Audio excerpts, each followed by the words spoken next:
Hi friends, today we're reading Cars 3. In the first Piston Cup race of the season, the undisputed champion Lightning McQueen was tearing up the track.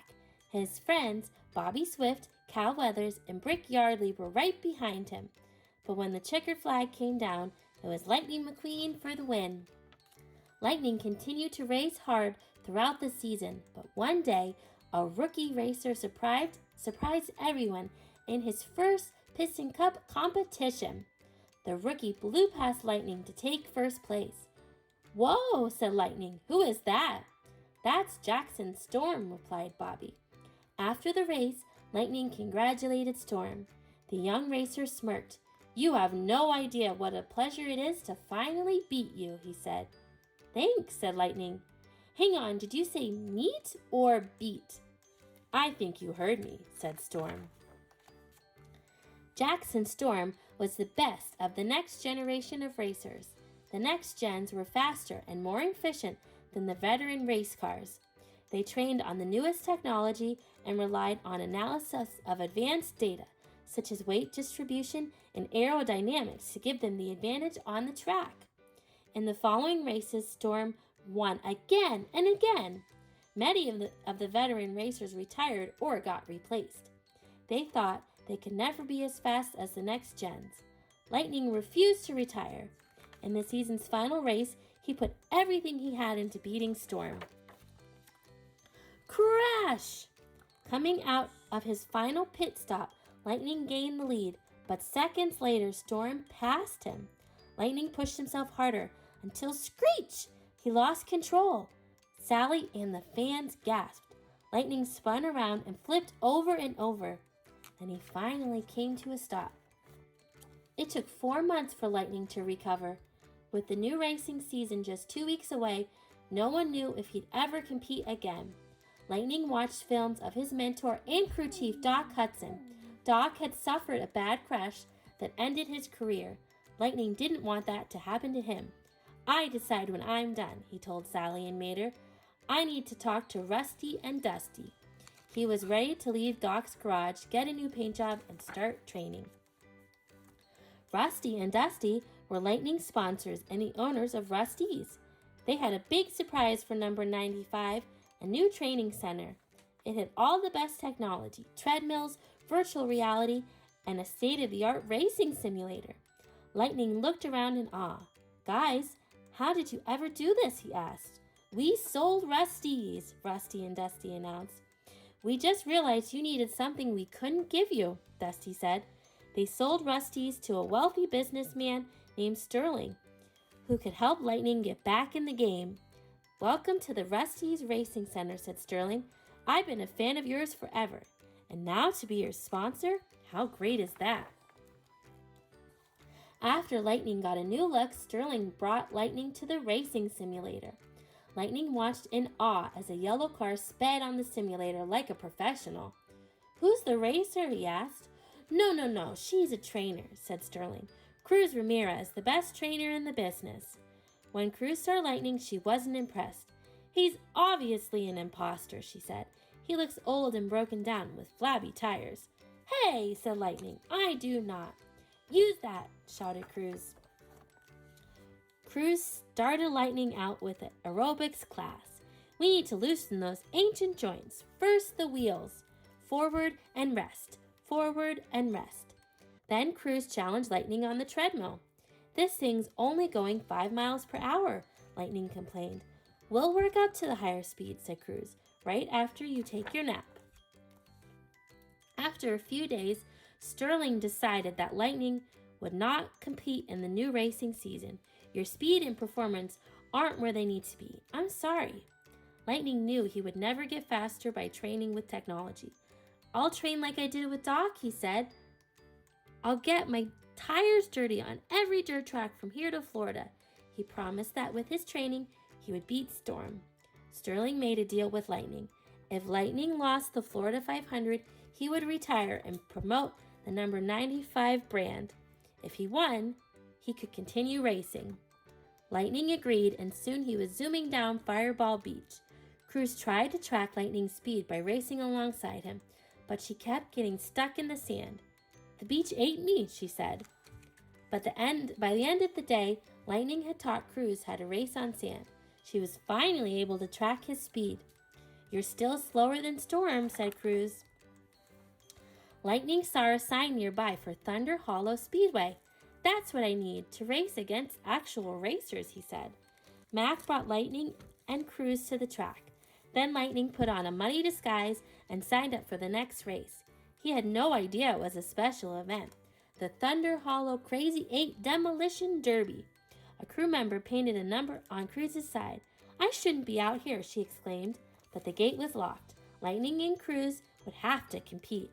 Banged-up vehicles of all kinds tried to knock each other out of the competition.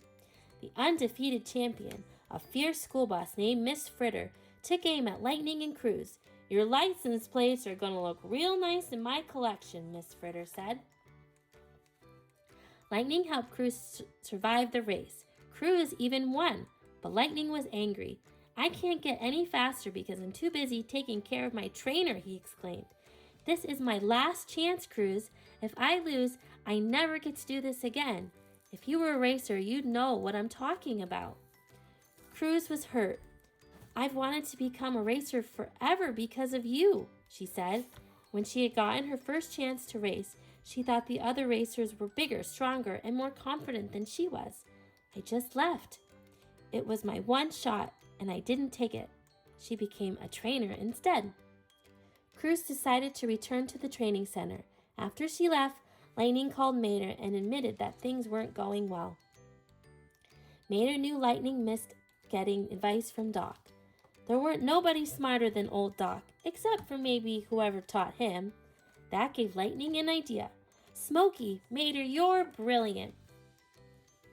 The next morning, Lightning caught up to Cruz and apologized for getting upset. He told her he knew someone who could help. Mac drove them to Thomasville Speedway. They saw a sign that read, Welcome to Thomasville, home of the fabulous Hudson Hornet. They had arrived at Doc Hudson's home track. Want to check out the track of the greatest racer of all time? Lightning asked Cruz. The two friends sped around the course. As they came around the curve, they saw someone on the track. It was Doc Hudson's old crew chief, Smokey. Smokey led Lightning and Cruz to a local hangout called the Cotter Pin. Some of the greatest racers who ever lived were there. They were known as the Legends. River Scott, Lightning told Cruz, Junior Midnight Moon, Louise Barnstormer Nash. They all raced with Doc. The Legends told Lightning and Cruz about their friend Hud, the famous Hudson Hornet. Hud was the fastest racer this side of the Mississippi, said River Scott. Until he wasn't, added Smokey. Everything changed when the rookie showed up. In one race, Hud challenged the rookie for first place and got slammed into the wall. Hud knew he couldn't outrun him, Smokey said. He'd have to outthink him. The fabulous Hudson Hornet used the wall to launch himself into the air and flip over the rookie. He came down in first place. Smokey agreed to train Lightning, but number 95 needed to understand something. You're old. Accept it, Smokey said. You'll never be as fast as Storm, but you can be smarter. To help motivate Lightning, Cruz would stand in for Storm. The Legends turned Cruz into a race car. She even got a 2.0 on her side, just like Storm. You're going down, Lightning McQueen, she said. Smokey hooked Lightning and Cruz to heavy trailers. You ain't gonna pass Storm moving like that, he shouted. Let's go. To test Lightning's handling skills, Smokey led a herd of tractors onto a field. Sneak through the window, he yelled as Lightning and Cruz tried to weave through the tractors. Lightning was feeling better than ever as the first race of the new season drew near.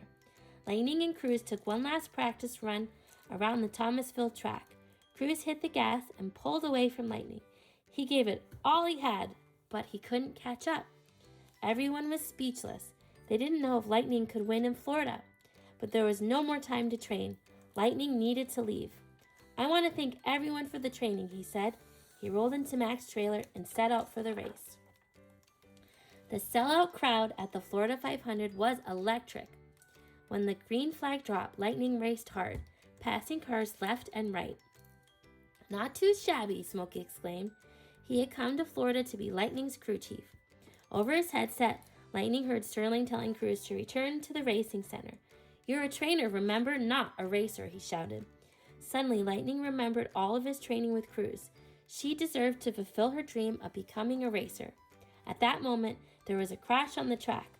Lightning dodged the wreck and headed back to the pit. "Smokey, I need Cruz," he shouted over the headset.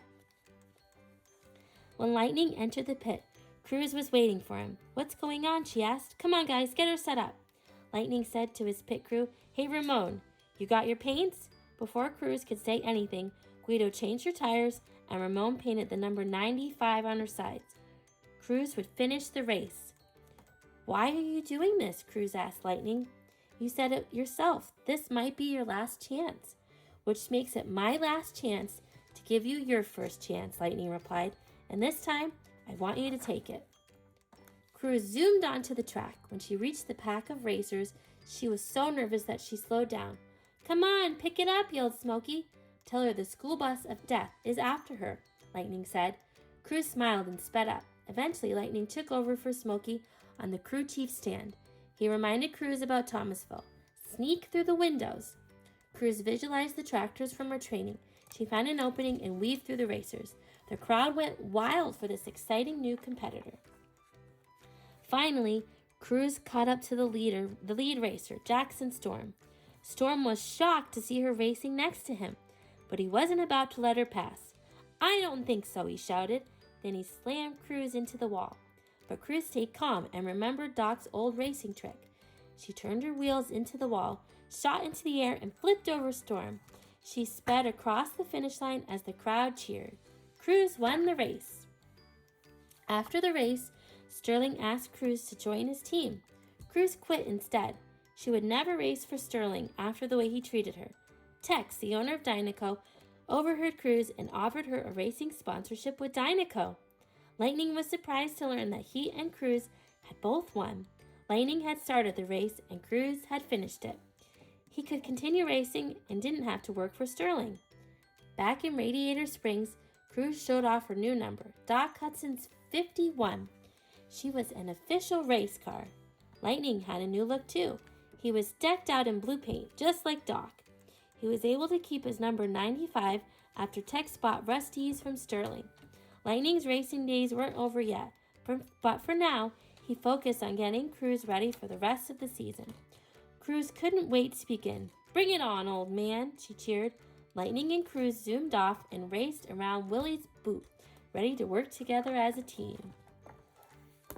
Wow, that was a great story. Make sure you like and subscribe for more read aloud fun. Have a great day.